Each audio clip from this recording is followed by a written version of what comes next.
Көшек аға, достық үйіне қош келдіңіз. Сізге бірінші қояр сұрағым. Өмір жолыңыздан жастарға өнеге болар қандай кезеңдерді айтар едіңіз? Сәлеметсіз ме, қарындасым? Әрине, қазіргі жағдайда енді өткен өмірде есімізге түсіріп отырамыз. Жастарға кішкене үлгі болып, соны ойлаған кезде, мектептерге барып, жаңағы кездесулер өткізген кезде, сол жас кезіміз есімізге түседі. Сол кездегі біз өзімізді қалай ұстадық екен, қандай қасиеттеріміз қалды деп ойлаймыз.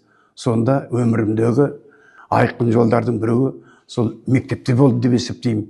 Өйткені осы уақытқа дейін мектепті бітіргелі міне 60 жылдан асып кетті.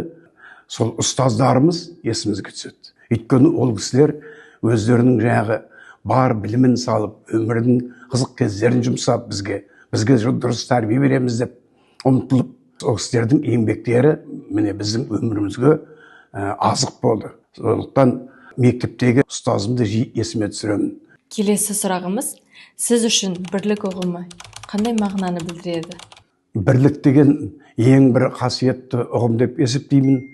Өйткені Абай атамыз өзі жаңағы 39-шы сөзінде алтау ала болса, ауызда кетті дейді.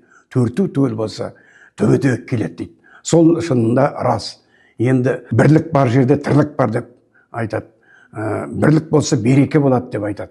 Сондықтан біздің осы мынау қабылдаған конституциямыздың өзінде ынтымақтастық, бірлік деп, конфессиялық достық сақтайық деп, этниканың арасында неше түрлі достығымыз сақтайық деп айтады. Бірлік болмаса тірлік болмайды деген сол. Қазіргі жастарға қандай қасиеттер жетіспейді деп ойлайсыз? Қандай мәселе болсын, Абайдың қара сөздерін табамыз. Абайдың даналығы деген біздің халқымыздың бір бақыты. Жастарымыз мынау қазіргі инновацияға, сосын интернет желісіне тез шығады. Мынау телефондарды жаңағы жоғарғы дәрежеде сотовый телефондардың бүкіл қасиеттерін бәрін біледі. Сонымен жаңағы көріп білімін жетілдіреді. Біз кітаптан, әрине кітап оқу деген оның орны бөлек, кітапты азда оқиды қазір. Сол жағы кішкене қынжылтады. Ғылымға, білімге ұмтылыңдар.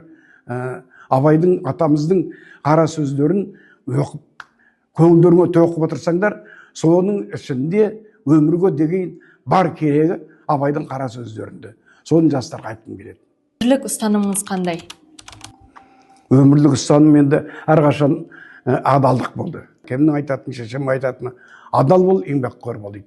Өмірлік ұстаным сол енді. Рахмет.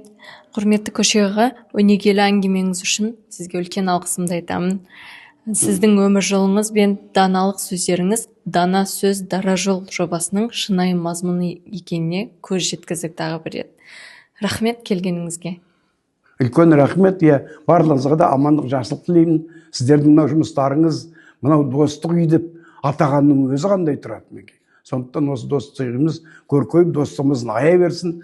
Біздің жаңа конституциямызда достық деген, ынтымақтастық деген ең бірінші преамбуласынан бастап айтылады. Соны өмірлік мінекей біз өзімізге ту етіп келе жатырмыз. Осы қазақ халқы, біздің қасымыздағы осында тұрып жатырған бүкіл халық достықпен ғана бірлікке жетіп жатырмыз.